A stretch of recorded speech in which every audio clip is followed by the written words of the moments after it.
elegimos un tema, una localidad de nuestro litoral, y desarrollan un trabajo donde engloban todos los temas que vemos en la materia.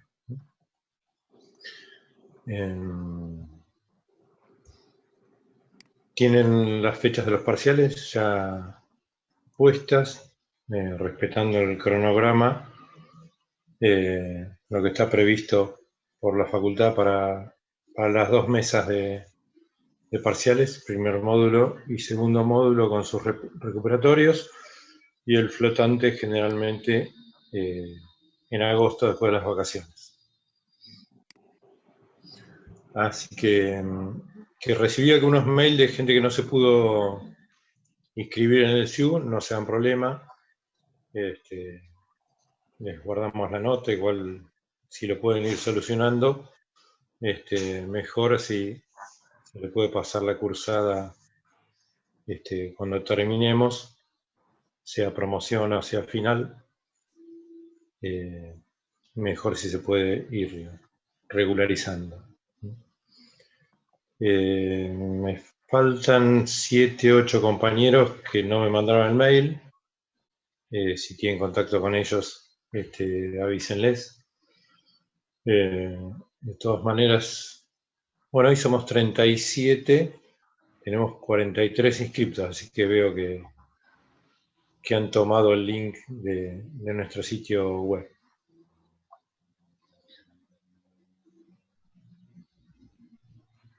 Así que bueno, vamos a empezar. A ver si puedo proyectar.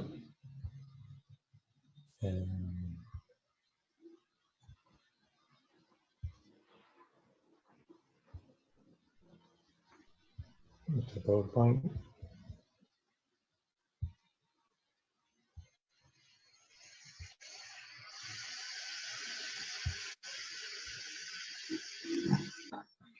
Bien, ahí estamos. Es el mismo Power que tienen en el sitio. Yo le acabo de poner 2021, creo que está subido, dice 2014, pero es exactamente igual.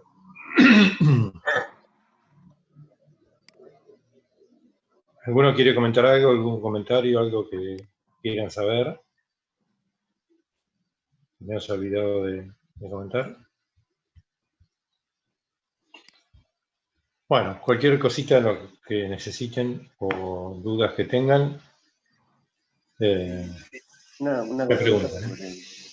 sobre la práctica. ¿Los jueves es también por Zoom o se va a utilizar otras plataformas? Creo que Raúl usa el Teams, pero lo pueden usar también por la web o descargarlo, es indistinto. Gracias. Profe, ¿las clases de historia se van a grabar? Sí, yo ya las tengo grabadas. Esto nos agarró el año pasado. Hicimos presencial esta clase y creo que ya una o dos clases, ya el 18 de marzo nos agarró el aislamiento. Así que todas las clases están ya grabadas y prácticamente no varían. Así que después les doy el acceso. Están subidas en YouTube, en nuestro canal que se llama Hidráulica Marítima, y también las subí al Moodle. Ah, buenísimo. Quieren acceder desde el Moodle y no gastar datos.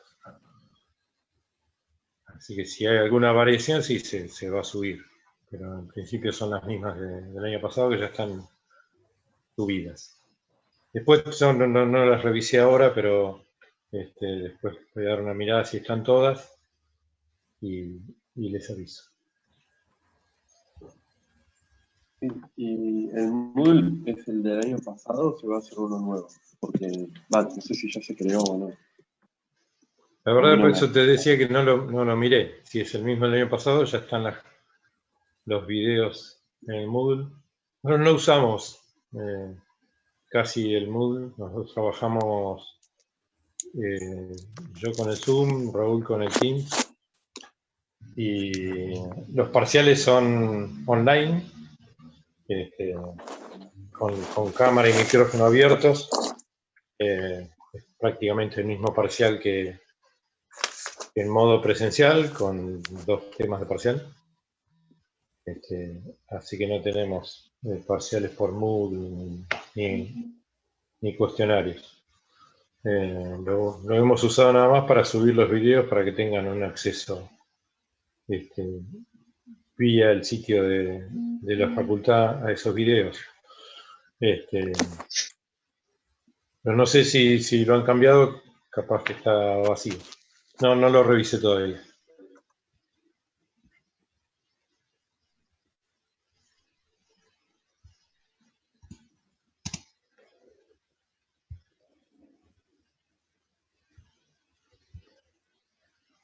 Bien, vamos a empezar un poquito con lo que es temas de la materia.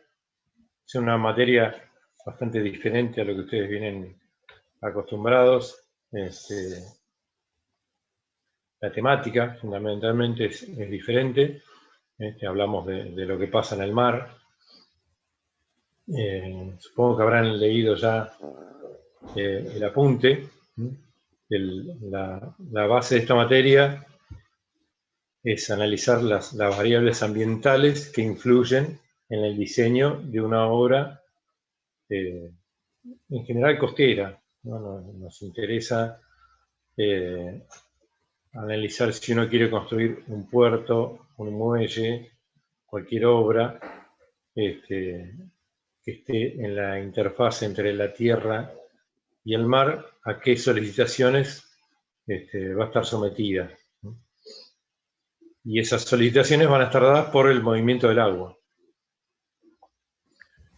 Principalmente olas, mareas, corrientes y movimiento de sedimentos inducido por ese movimiento del agua. Las características, como habrán leído en el apunte, es un movimiento impermanente. ¿Por qué impermanente? Porque está generado por fuerzas fundamentalmente aleatorias, como es el viento. Entonces, al ser algo en permanente cambio, imposible de predecir, el movimiento que genera el viento es impermanente y está siempre variando. Uno no puede predecir qué es lo que va a pasar con esas variables de acá en adelante. Como les decía, el movimiento lo vamos a estudiar con esos 4 grandes temas. Las olas es el más importante, porque de todos esos es el que ejerce fuerzas importantes sobre las estructuras. Así que es el que vamos a estudiar en primer lugar a través de una teoría, la teoría lineal.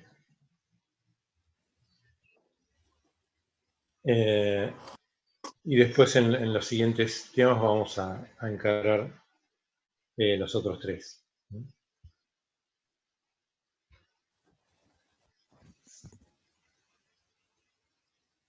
En el apunte está centrado, el apunte de introducción a hidráulica marítima, está más bien centrado en lo que son las olas, en las fuerzas que lo generan. Habrán leído ustedes que la fuerza generadora del oleaje es el viento. El viento que transfiere energía en la interfase entre el agua y el aire, a través de una tensión de corte, es lo que genera las primeras olas, las más pequeñas, y la que genera el crecimiento del oleaje.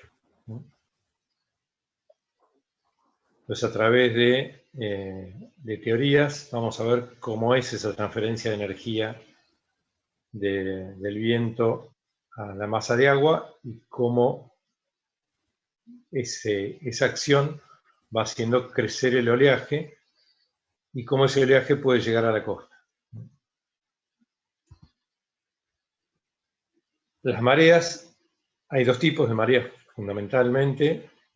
Las primeras, que son las mareas astronómicas, generadas por la atracción de los cuerpos celestes, fundamentalmente de la Luna y el Sol. Y también hay otro tipo de mareas generadas por el viento.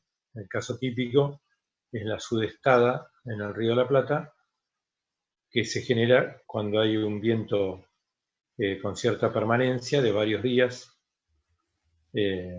soplando en una dirección determinada, que es el eje del Río de la Plata, en dirección sudeste.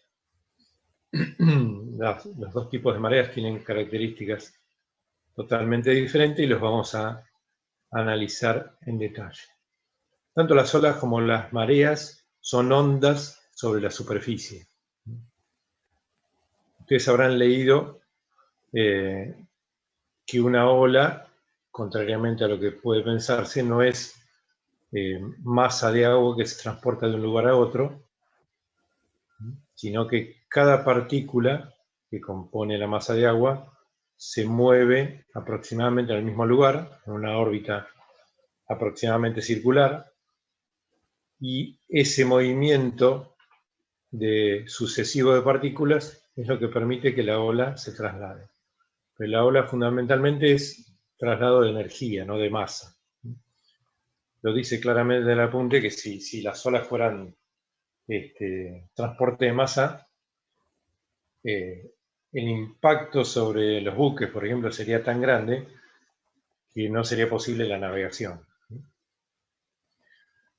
Las mareas es el mismo tipo de onda, pero tienen una característica fundamentalmente diferente, que son los periodos. Las olas tienen periodos de segundos, del orden de segundos, y las mareas, las astronómicas por lo menos, las que tienen una forma periódica, tienen periodos de 12 horas, con 2 máximos y 2 mínimos, que llamamos pleamares y bajamares, en un día. Con lo cual las olas son un movimiento mucho más abrupto. Bueno, cualquiera ha estado en la playa y visto lo que es el oleaje y ha sentido el impacto que nos produce una ola, más si rompe justo donde nosotros estamos. En cambio la marea, como es un movimiento de ascenso y descenso muy gradual, que se produce en 12 horas entre 2 pleamares, no tiene esa característica de impacto, sí tiene la característica de variaciones de nivel. Pero físicamente es el mismo fenómeno.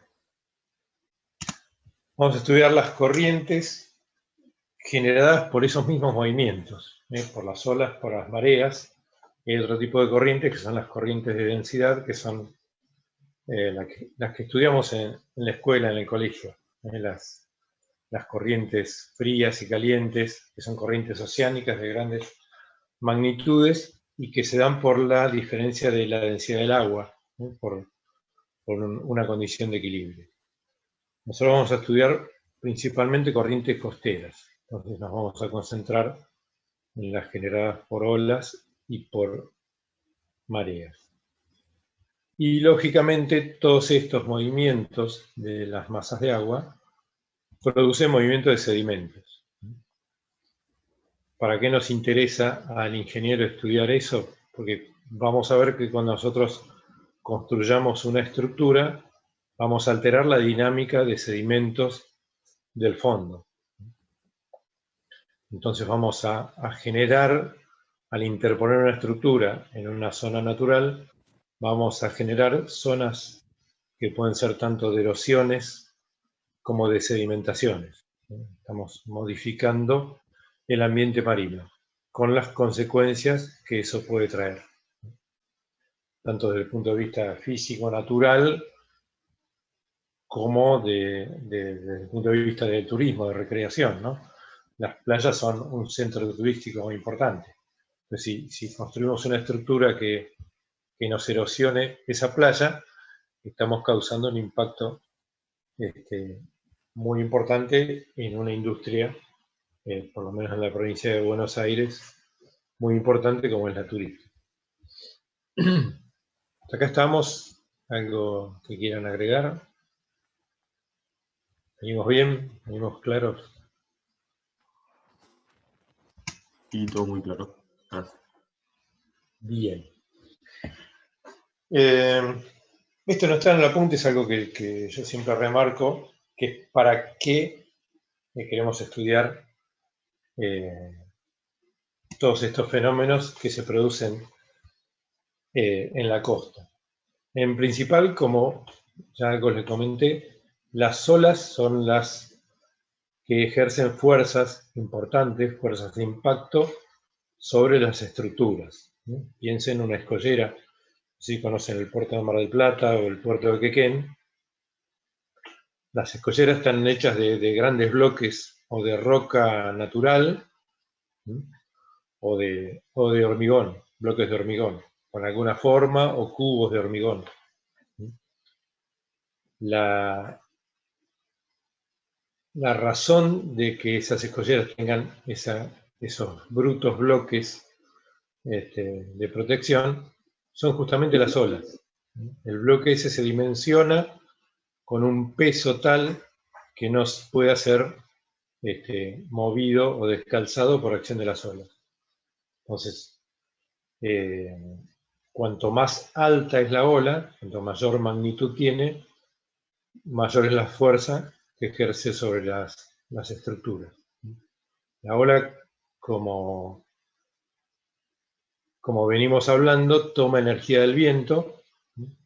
La altura de la ola, a la altura de la ola vamos a llamar a la diferencia entre un valle y la cresta siguiente. Le vamos a denominar altura y la denominamos con una H mayúscula. Entonces, la energía está asociada a esa altura del oleaje y esa altura está asociada a la fuerza, al impacto sobre la estructura. Como habrán leído, el oleaje puede desplazarse cientos de kilómetros por la superficie del mar sin perder mayormente energía. La energía recién la empieza a perder en zonas de menor profundidad. Y en general, casi toda su energía, un gran porcentaje de esa energía, se pierde entre la rompiente y la línea de profundidad cero, la línea de costa. Y si hay una estructura, la ola se destruye contra la estructura y toda esa energía se traduce en una forma de impacto. Entonces la principal causa de la necesidad del estudio de olas. Nosotros vamos a tener que conocer con qué alturas vienen las olas a la costa. Las olas también son importantes para el diseño portuario. Acá nos tenemos que preguntar ¿para qué hacemos un puerto? El puerto es una estructura gigantesca, de 400, 500 o más metros de extensión, una gran superficie encerrada entre generalmente un par de escolleras que salen de la costa y avanzan hacia el mar profundo. Son estructuras carísimas por la dificultad que tienen en su construcción. Entonces nos tenemos que preguntar cuál es la necesidad de semejante estructura para que los buques atraquen. Y eso es justamente la necesidad de el ingreso y egreso de los buques en condiciones de calma y de carga y descarga de tanto exportaciones como importaciones en los muelles del puerto. Esas operaciones, tanto de atraque como de carga y descarga, se tienen que dar en condiciones de calma. Entonces lo que estamos haciendo con esas escolleras, esas estructuras, es crear una zona de calma para que el buque pueda navegar en condiciones adecuadas, sin tener una deriva, una pérdida de dirección importante, y atracar en condiciones también de calma, de manera que la carga y descarga de mercancías al buque a través de las escotillas o a través de la carga de contenedores, que ahora está tomando cada vez más importancia en lo que es el comercio internacional, pueda hacerse en condiciones de seguridad. Un contenedor, cualquiera lo habrá visto, ¿no es cierto? Es una caja metálica que está normalizada, por eso es el gran avance, porque el transporte se realiza en todo el mundo siempre en las mismas condiciones, en condiciones normalizadas, y tiene unos agujeros en las esquinas, de tal manera que puede ser enganchado por una grúa. Entonces, imagínense un buque que se está moviendo a merced de las olas permanentemente, esas operaciones no podrían realizarse. Entonces, bien, la función de esas escolleras es crear un espejo de agua con suficiente calma para que el buque pueda ingresar y egresar del puerto en condiciones de buena maniobrabilidad y atracar y desatracar y efectuar esas operaciones de carga y descarga en calma. Lógicamente que para saber cómo lograr ese grado de calma, tenemos que conocer la magnitud del oleaje exterior. Y en función de cómo configuremos nosotros las escolleras, vamos a tener un mayor o menor grado de disminución del oleaje. Pero básicamente, esa es la razón. O sea, nosotros vamos a estimar una altura de ola, supónganse, de 3 metros afuera del puerto, y un buque portacontenedores necesita no más de 30 centímetros de altura para poder operar. Entonces, esa ola la tenemos que bajar en un 90%. Entonces, las obras, las escolleras, se miden en eficiencia, en grado de disminución de ese oleaje. Y como tercer punto podemos mencionar que el oleaje es el principal responsable del transporte de sedimentos en la costa. Vamos a ver que las olas generan corrientes en la cercanía de la costa. Una corriente importante es la corriente litoral, que corre paralela a la línea de playa, y esa corriente tiene la capacidad de desplazar el sedimento de un lugar a otro. Entonces, esa corriente litoral va a ser la principal responsable de la erosión y sedimentación de las playas, que en general son de arena, por lo menos en nuestro litoral. Es un sedimento no cohesivo y que es fácilmente levantable y transportable por esas condiciones de agitación. La ola produce, vamos a ver, un doble fenómeno.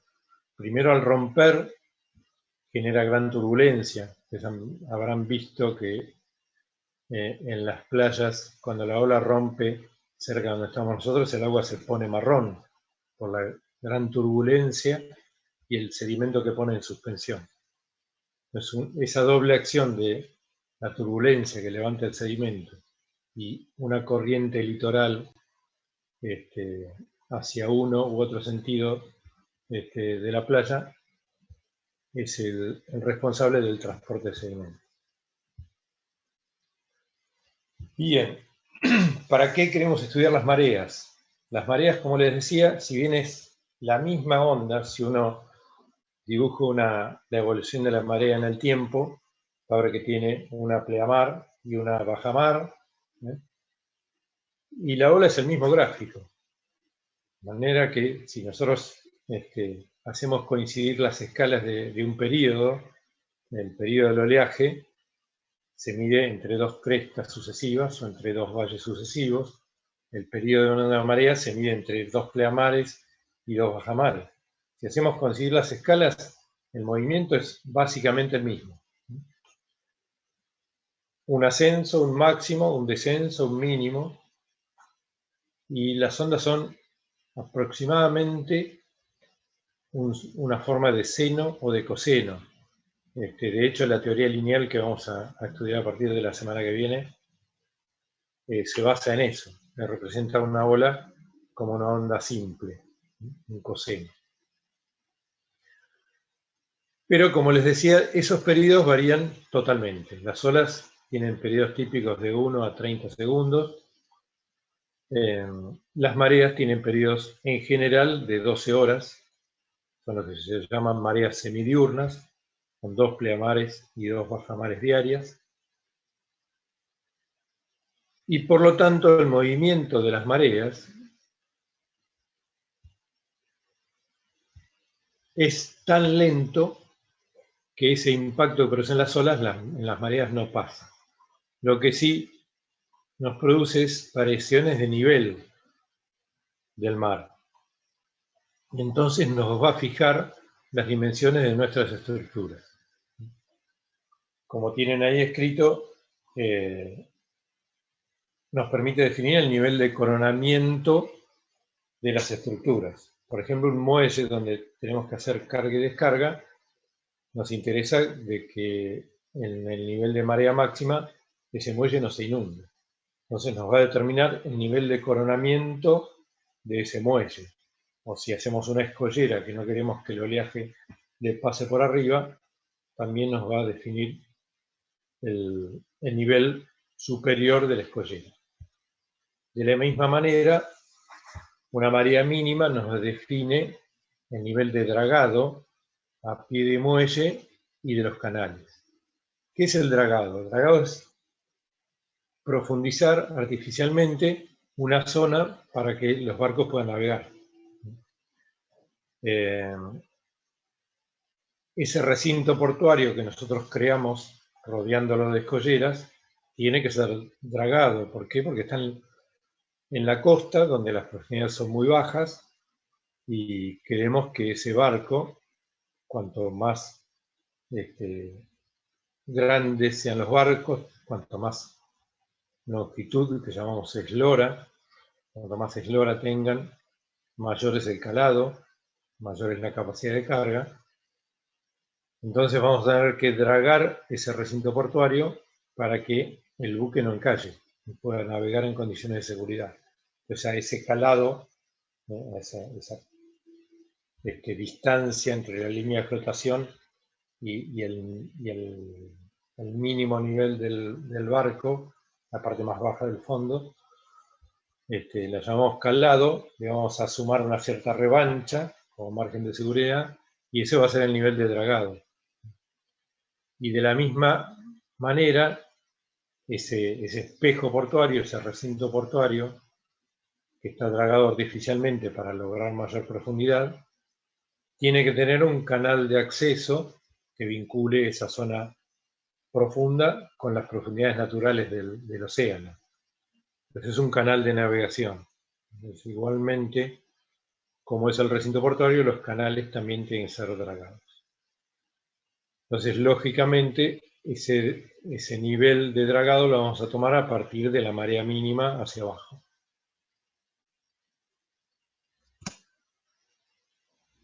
Y por último decimos que la marea posiciona el oleaje. ¿Por qué? Porque,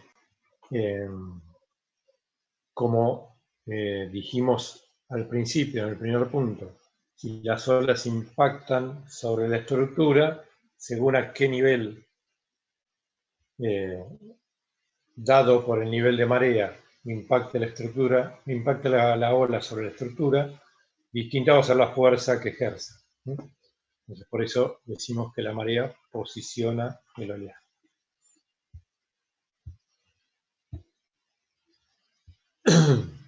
Bueno, esto supongo que lo han leído. Vamos a ir más rápido con las características del oleaje. Ya dijimos que es un ascenso y descenso periódico de la superficie del mar. El apunte explica también muy detalladamente esa característica de una forma de energía que se desplaza por la superficie del mar, se desplaza muy rápidamente con una velocidad que nosotros llamamos celeridad c, que va a ser igual a espacio sobre tiempo, a la longitud de onda dividido el periodo, y está demostrado en el apunte que ese desplazamiento de la ola es mucho mayor que el movimiento de las partículas. no sé si recuerdan, está explicado tomando una partícula como un movimiento orbital, un movimiento circular. Entonces, si uno calcula la velocidad en que se mueve esa partícula, que va a ser igual a la longitud de la circunferencia dividido por el período, y lo compara con la velocidad a la que se desplaza la ola, que es celeridad, igual a longitud de ola sobre período, eso da más o menos una relación de 1/20. Pues ahí vemos que el movimiento de cada partícula individual, que describen órbitas cerradas, es mucho menor que el avance de una cresta o de un valle con la distancia. El apunte habla bastante de lo que es la generación por viento, de cómo se produce, que las primeras olas son ondas capilares muy chiquititas, de centímetros de altura, que cuando la superficie empieza a arrugarse,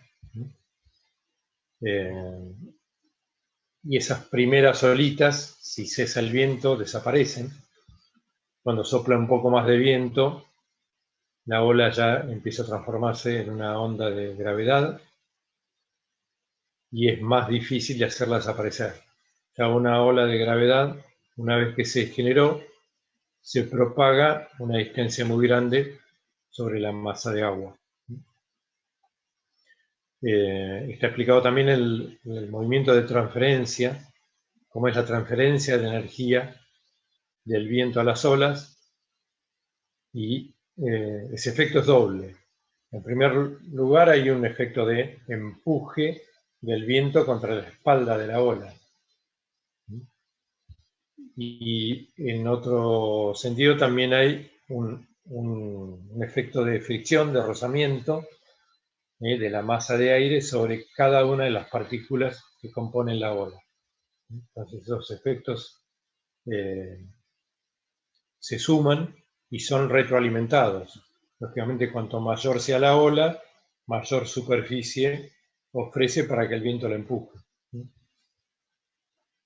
Esa es la forma en que el oleaje gana energía a partir del viento y se produce el crecimiento. El crecimiento se da tanto en altura como en longitud. Las olas se hacen en la zona de generación más altas y más largas a medida que el viento las hace crecer. Y una característica importante de las olas es que una vez que se generan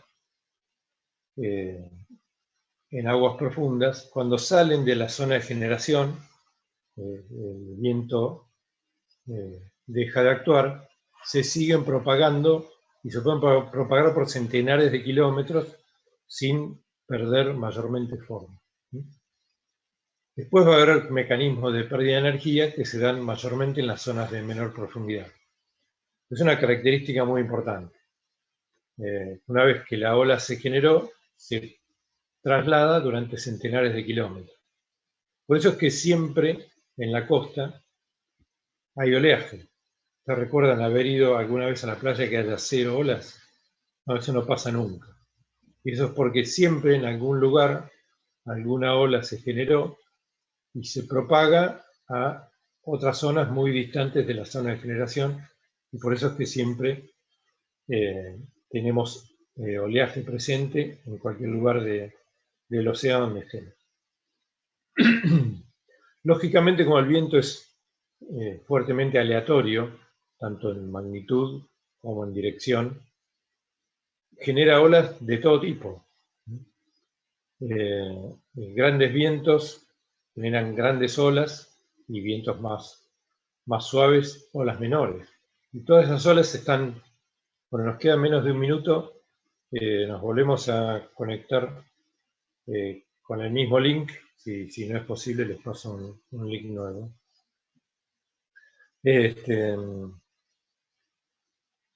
Entonces, algo describe también muy bien el apunte, en que si estamos en mar adentro, una cresta individual es una suma de muchas olas que vienen de distintas direcciones, de distintas magnitudes, y si queremos seguir esa cresta, esa cresta pronto desaparece.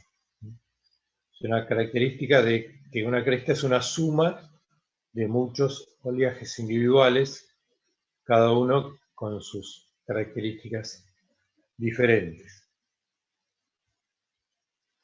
Bueno, dejo acá y esperamos y nos volvemos a conectar.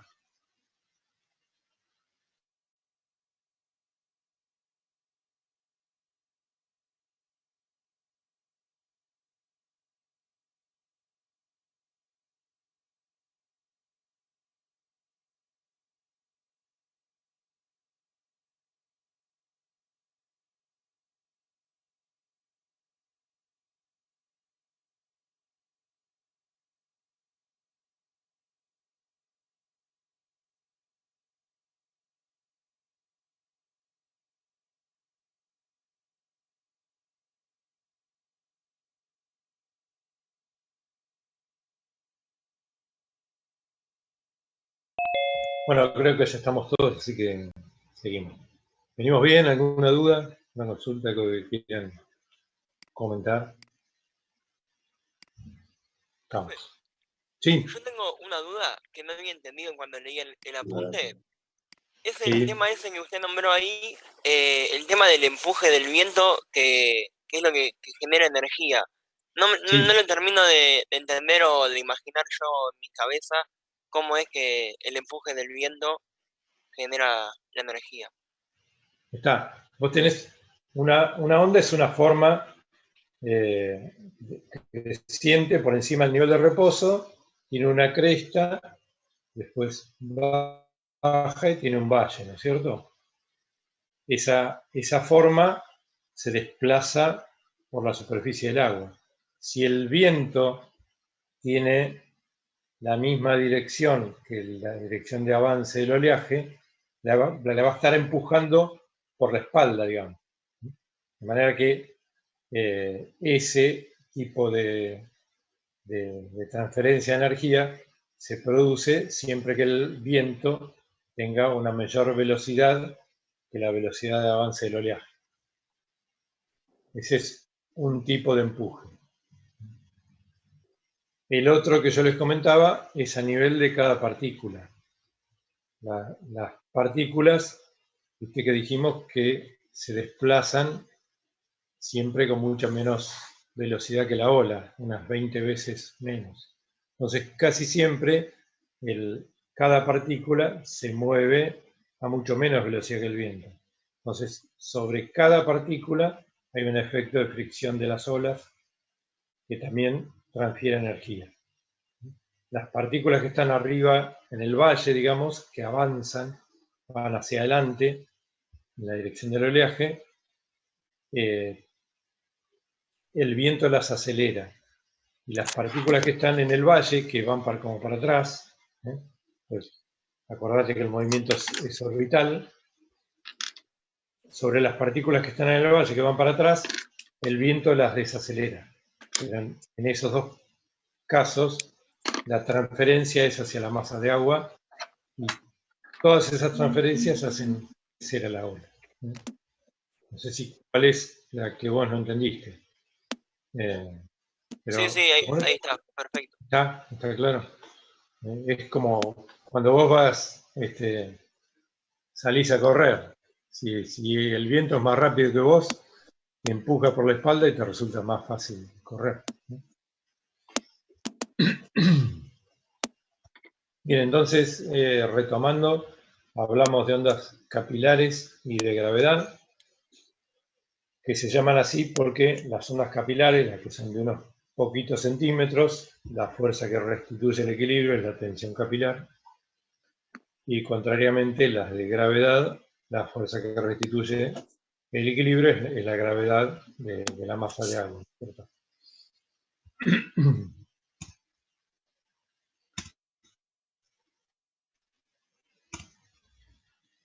Las magnitudes son muy chiquititas de las capilares. Rápidamente, si el viento sopla con regularidad, enseguida se pueden generar ondas de gravedad.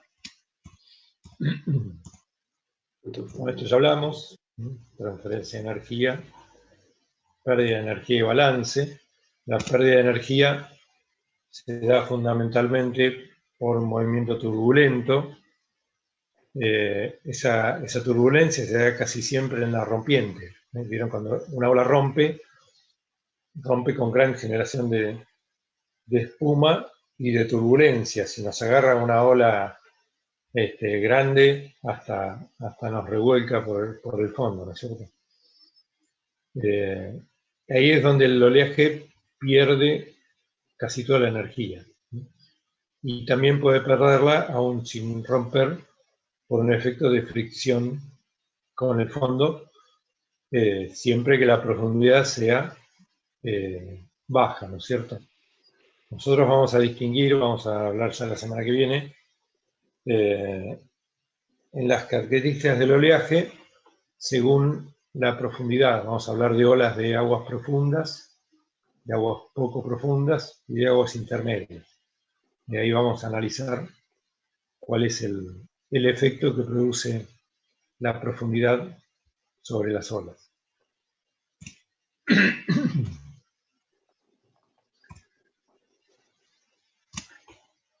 Esa que tiene ahí son las 3 propiedades que tiene que tener el viento para generar un oleaje de cierta magnitud. Un viento tiene que ser intenso para transferir una buena cantidad de energía, pero además tiene que actuar sobre una cierta distancia y con una cierta duración, ¿no? Para que esa transferencia de energía pueda tener lugar, ¿no es cierto? Cuanto mayores sean esos tres parámetros, mayores van a ser las olas que generen. Eso también lo vamos a ver en detalle en un capítulo especial, y vamos a ver qué manera tenemos de estimar la magnitud de las olas, su altura, su longitud y su periodo, en función de la información que tengamos del viento. Con esos 3 parámetros vamos a poder predecir qué oleaje podemos esperar. Como dijimos, es un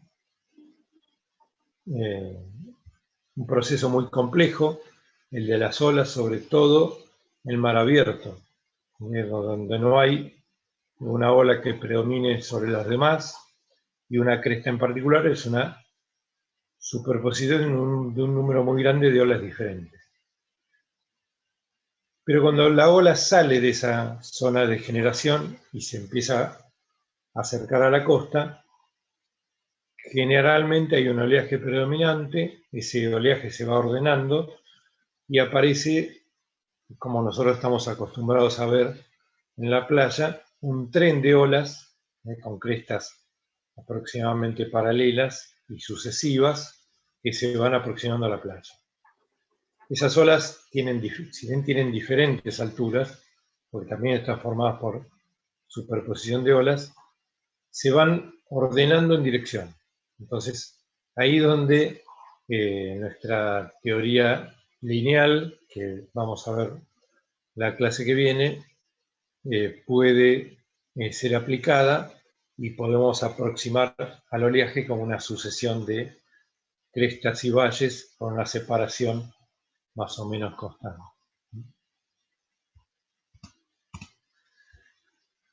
Bueno, valores típicos de alturas de ola, esto lo tiene en el apunte.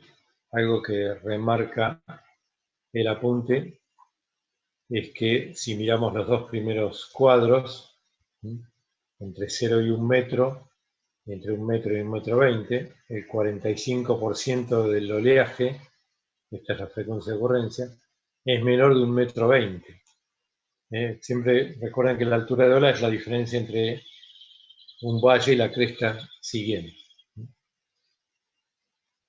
Y olas grandes, olas mayores de 6 metros, es solamente un 10%. Esto es una estadística que hizo un investigador midiendo con gran número de observaciones o mediciones de olas, y una estadística de altura, ¿no es cierto?, y frecuencia de ocurrencia. Como comentamos, Una vez que las olas se ordenan, vienen en trenes de olas que en general tienen alturas diferentes, más grandes o más chicas, y esos trenes se mueven en grupos, en grupos de olas. Ese grupo de olas, vamos a verlo después en detalle, algo menciona el apunte, se mueven con una velocidad menor al de la ola individual. De tal manera que si nosotros seguimos una ola en particular, esa ola va avanzando en el grupo, cuando llega al frente desaparece, y en la parte de atrás se van generando nuevas olas. El ejemplo que tienen en el apunte es el de tirar una piedra en un lago, en una pileta, donde se puede observar. Equivalente a Google Maps. No aparece una ciudad en el sitio en el que estoy. ¿Perdón? ¿Alguien está hablando? Escuché muy bajo. ¿Le preguntabas algo? Seguimos. Otro parámetro importante son las longitudes de ola. Esas son longitudes de onda típicas. 100, 150, 200 metros es una ola típica. Fíjense que una ola es muy chatita, ¿no es cierto? Estamos hablando de alturas de 2, 3, 4 metros y una longitud de ola de centenares de olas. Nosotros la vamos a graficar con una distorsión de escala importante, pero tengan en cuenta que en la realidad esa es la relación.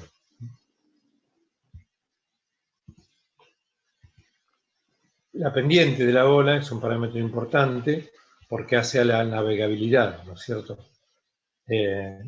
Hablamos de si un barco está navegando transversalmente al oleaje, va a sufrir esa relación entre la altura y la longitud del oleaje. De tal manera que cuanto más abrupto es el oleaje, mayor riesgo puede tener para la navegación si el barco es relativamente de una eslora muy corta, ¿no es cierto? Habrán visto esas filmaciones de las tormentas marinas donde el barco hunde la proa en el valle y después sale, con suerte, emerge del valle hacia la cresta. Eso si un barco es muy chico con respecto a la longitud del oleaje, ¿no es cierto? Pero bueno, valores frecuentes de la pendiente, que se define como la altura dividido a la longitud, son esos que tienen ahí. Hay una máxima pendiente teórica dada por Stokes, que es ese valor 1 en 7. Por encima de ese valor la ola se hace inestable y generalmente rompe. Y esa es la relación entre la pendiente, altura sobre longitud, y el ángulo entre una horizontal y la línea que une el valle con la cresta. Realmente, para que tengan una idea de la escala de horizontal respecto a la vertical, esos ángulos son ángulos chicos, ¿no es cierto? Ese ángulo no puede ser mayor que 16 grados, según el criterio de máxima pendiente. Periodos típicos del oleaje. Recuerden que hablamos de 1 a 30 segundos. Ese cuadrito da para distintas intensidades de viento de un mar generado por distintos vientos de menos fuertes a más fuertes, con 10, 20 o 30 nudos, que son 18, 36 y 72 kilómetros por hora. Los periodos medios que tiene ese oleaje, acá estamos hablando de un oleaje real que tiene distintos periodos. Un periodo medio y periodos que varían entre 1 y 6 segundos. Este es un tren de olas reales. En el caso de un viento de 20 nudos, el periodo medio es de 5 segundos, y en el caso de un viento ya muy fuerte, que son 40 nudos, son 72 kilómetros por hora, hablamos de periodos de 10 a 11 segundos.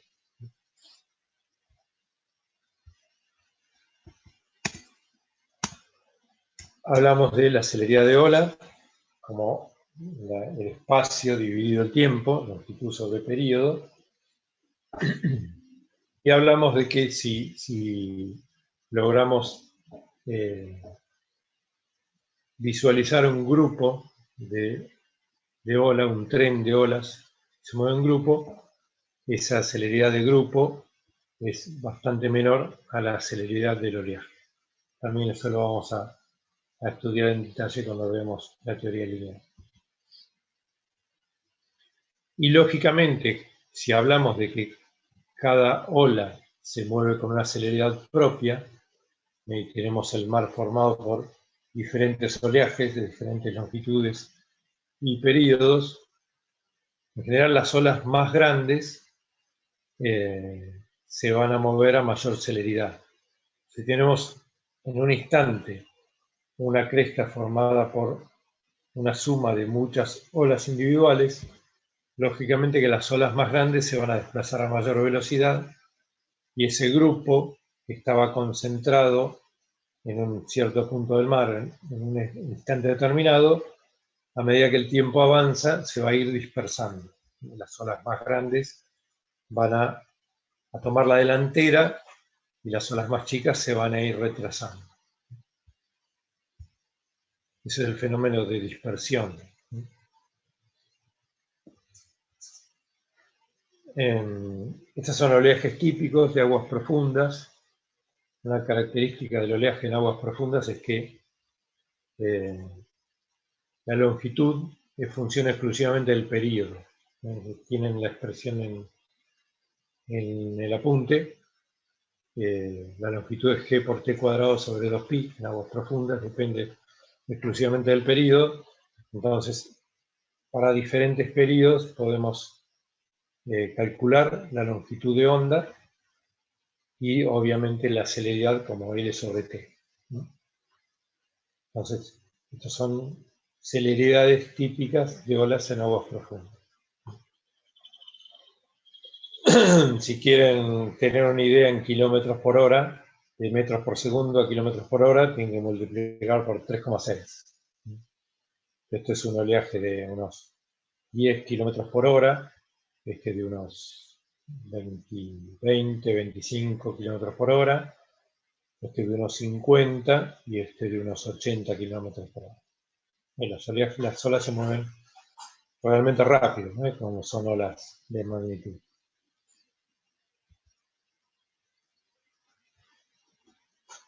Pero bueno, las olas más rápidas que pueden aparecer en la superficie del mar son los tsunamis, que a diferencia del oleaje no se generan por acción del viento, sino por movimientos sísmicos, por terremotos submarinos o erupciones de volcanes submarinos. Para que tengan una idea, un tsunami histórico de Hawái en 1946 tiene una celeridad de 215 metros por segundo. Que comparen con el oleaje, que no tiene nada que ver. 215 metros por segundo por 3,6 son 700 kilómetros por hora. Tienen periodos muy grandes, periodos de 15 minutos, y longitudes también gigantescas, de 160 kilómetros.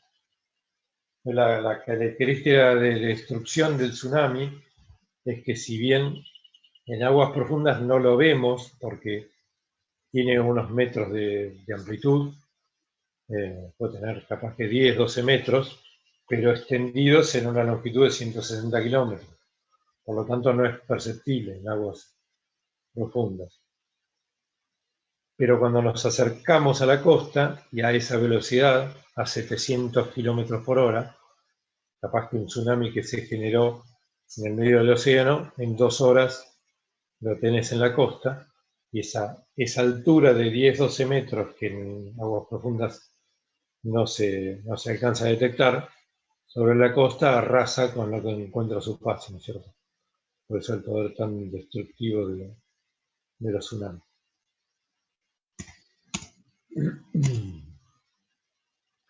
Un tema importante cuando uno estudia las olas es la dirección del oleaje.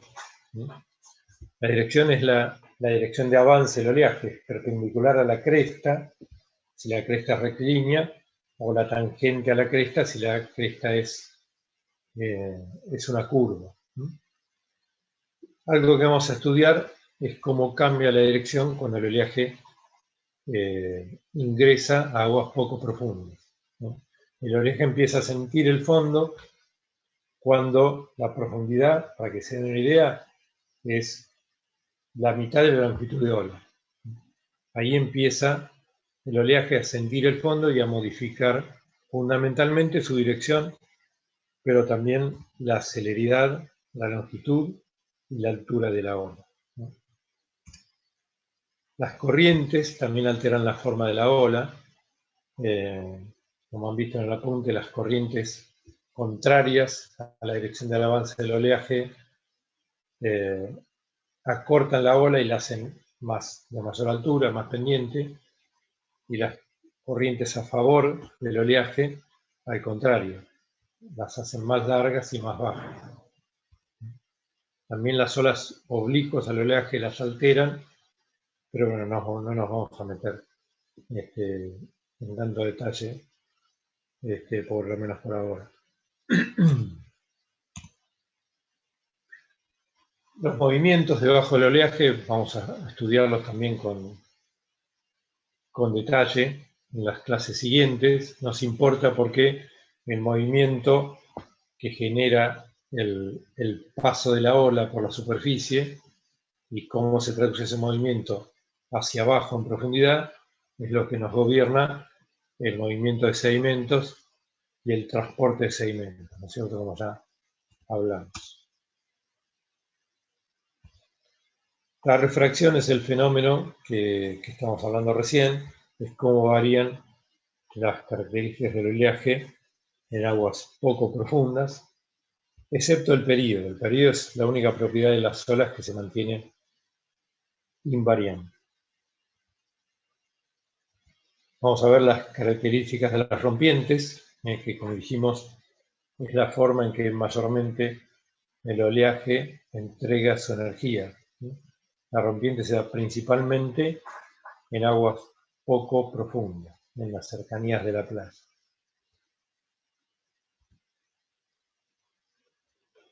La energía es un parámetro también que vamos a analizar en detalle. Vamos a encontrar su expresión. La energía es proporcional a la altura de ola al cuadrado.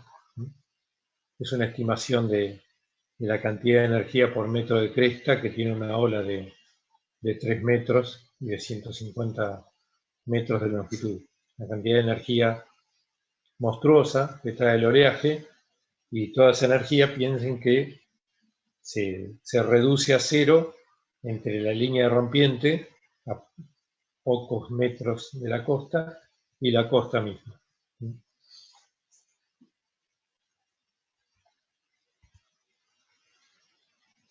Y esas son las presiones que puede hacer sobre una pared vertical. Si se da que justo la ola rompe enfrente de la pared, las presiones son realmente muy importantes. 32 toneladas por metro cuadrado de pared es un número muy grande, y esa estructura debe estar preparada para mantenerse en pie ante el embate de semejante impacto debido a las olas. Bueno, acá terminamos.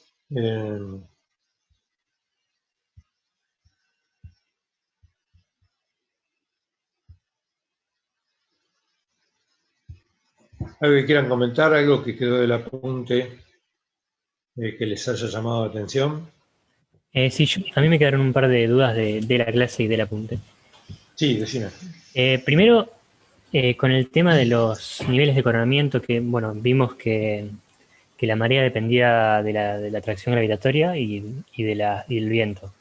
¿Puede ser que, o sea, el nivel de coronamiento entonces varía con el viento o es algo que se toma independiente? No, en realidad esas son dos tipos de mareas. Una marea astronómica, que es la que depende de los cuerpos celestes.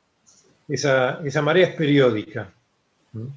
Fundamentalmente está ejercida por la atracción gravitatoria de la Luna y el Sol, casi exclusivamente. Y tiene un periodo que dijimos que es de 12 horas. Esa marea es predecible. Si entras por ejemplo, a la web del Servicio de Hidrografía Naval, podés encontrar las tablas de marea del Puerto de la Plata. Esa marea es predecible. Y después hay otro tipo de marea, que es la marea meteorológica, que se da por acción del viento. Lo que nos interesa a nosotros es la suma de las dos, ¿no es cierto? Si tenés una marea astronómica, estás en pleamar, y a eso se suma una marea meteorológica, el nivel máximo está dado por la suma de ambos. Al ingeniero le interesa la suma de todas las mareas. Lo que pasa es que tiene un trato diferente. Sí. No, pero, o sea, ¿eso cómo se tendría en cuenta para las olas? Para las obras, perdón. Porque el ¿Cómo viento se no me tendría en parece. cuenta para las olas? Obras. Ah, para las obras. Por ejemplo, un Claro. aprovechamiento de marea motriz depende, digamos, de la amplitud que tomás del nivel de la marea. Sí. Ahí tenés que hacer otro tipo de estudio, porque la energía mareomotriz se aprovecha de la amplitud de la marea, de la diferencia entre la bajamar y la pleamar siguiente. Ahí es donde se genera el salto. Para la marea, para el aprovechamiento mareomotriz, lo único que te interesa es la marea astronómica. Está bien.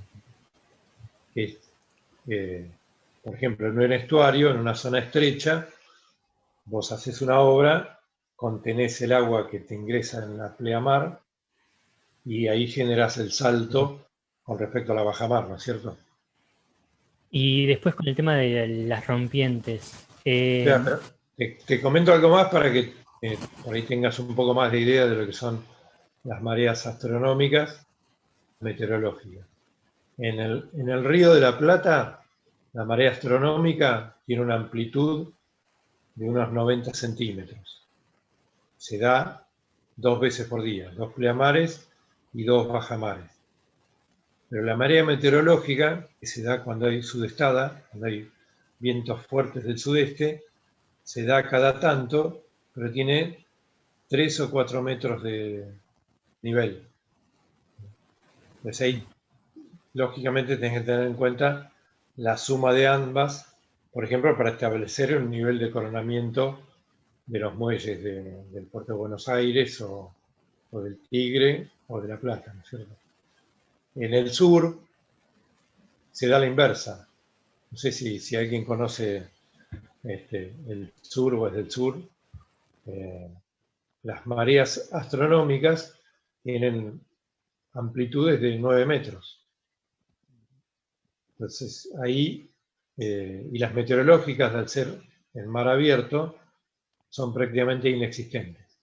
Entonces ahí te va a mandar la marea astronómica, tanto a nivel de coronamiento como a nivel de dragado. Para que vean un poquito la importancia de unas u otras, pero en todos los casos al ingeniero le interesa para diseñar la suma, ¿no? El valor extremo tanto de pleamar como de bajamar. ¿Estamos? Bien.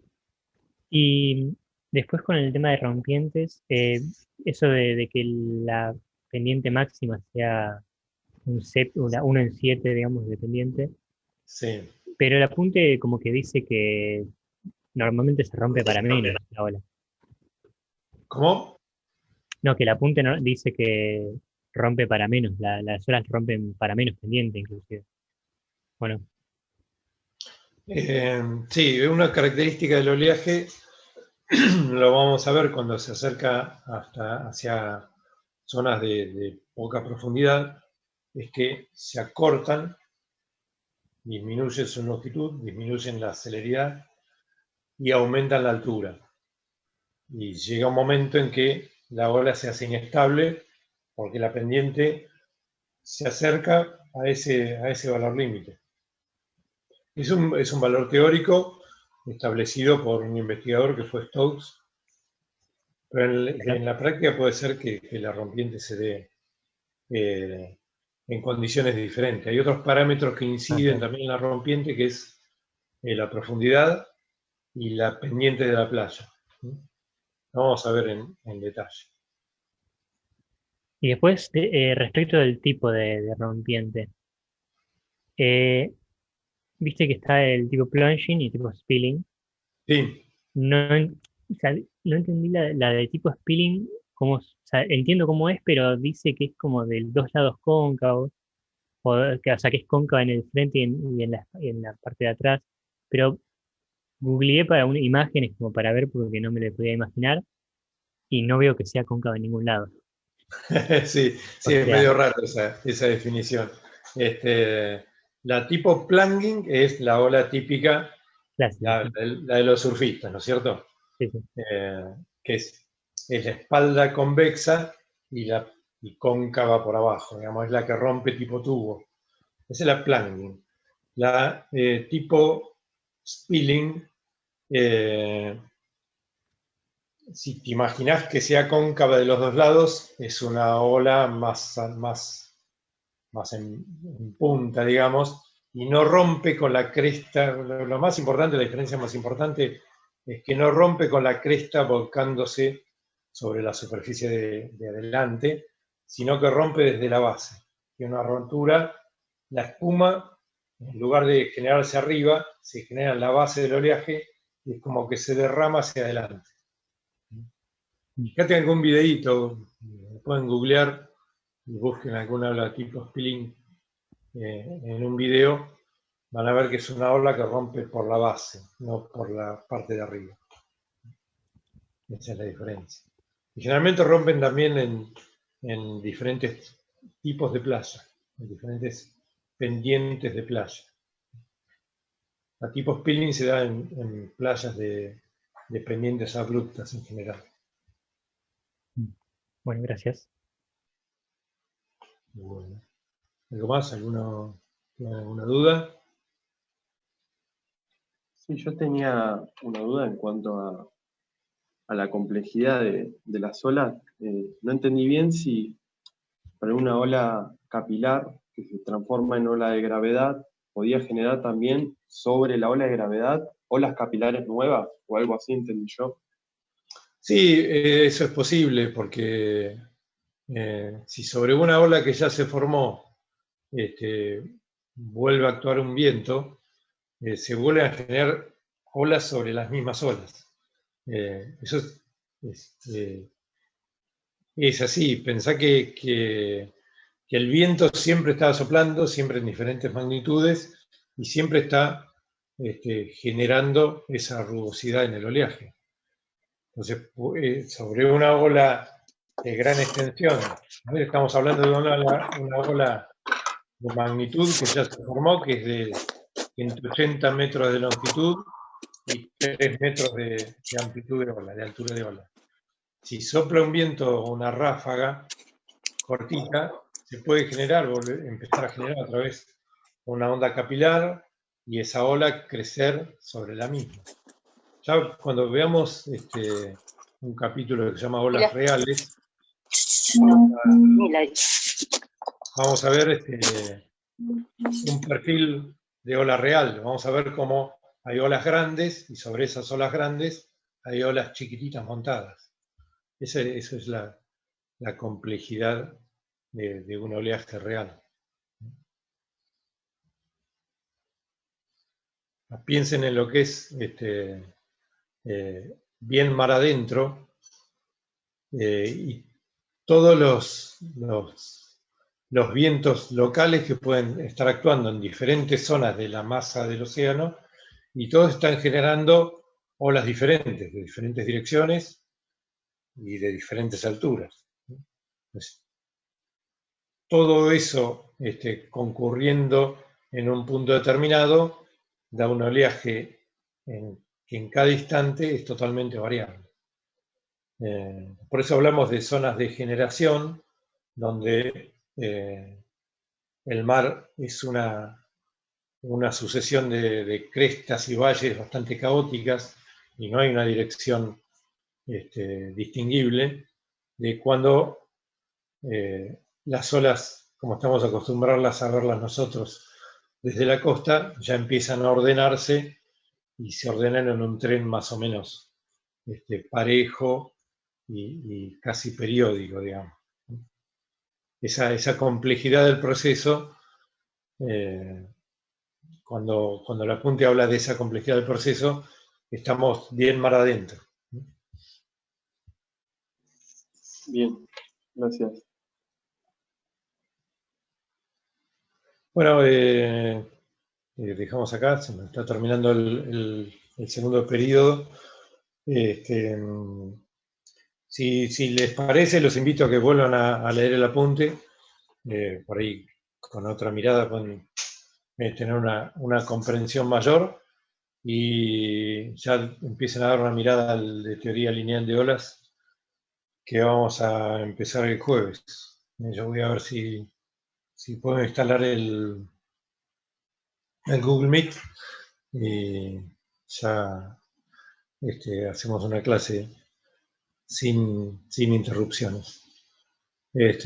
Cualquier cosa que hayan quedado, dudas o temas de la cátedra, tienen los mails nuestros, así que nos consultan lo que necesiten. El jueves que viene hacemos teoría también, capaz que 2 horas, no sé si las 3 horas, pero 2 horas por lo menos, así avanzamos con teoría lineal y tienen ya para trabajar en la práctica. ¿Estamos? Muchas gracias. Mismo, profe, Listo. gracias. Nos vemos. Muchas gracias. Chao, Hasta profe, luego. gracias. Hasta el jueves, nos vemos.